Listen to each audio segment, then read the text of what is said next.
And when you drive to Miami on I-95, express toll lanes could soon be used to help reduce traffic snarls on the interstate in South Palm Beach County. The Florida Department of Transportation is looking at whether the toll lanes could be a solution to congestion. As News Channel 5's Marissa Bagg found, drivers are split on the idea.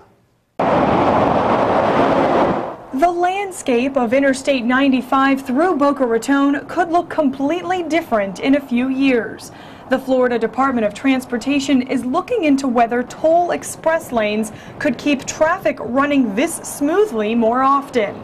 Such lanes are up and running in Miami-Dade County. The DOT says they've been a success. It reduces congestion, and the people that are using those express lanes are going a little bit faster than the people in the general use lanes. FDOT is now working on a study to see if express lanes would relieve congestion between Oakland Park Boulevard in Broward County and Glades Road in Boca Raton. This study is expected to take about 18 months. The DOT will be looking at just how many cars are traveling on I-95 in South Palm Beach County and how fast they're going to try and decide if express lanes could make travel easier. This is what the interstate would look like. 3 general use lanes on the outside and 2 toll express lanes in the middle. The current HOV lane would be gone.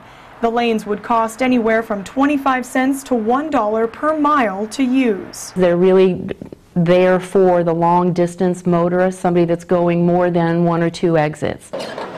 Some local drivers aren't convinced express lanes are the answer. Every time I go to Miami, whenever you see those express lanes, everything seems to be more congested. I think that is just something to raise some revenue. That won't alleviate the situation. But for Carrie Weaver, who travels from Fort Lauderdale to Boca Raton every day, the lanes sound like a solution. If it makes it a lot better, especially during the winter time when the snowbirds come down, then yeah, I'm all for it. In Boca Raton, Marissa Bagg, WPTV News Channel 5.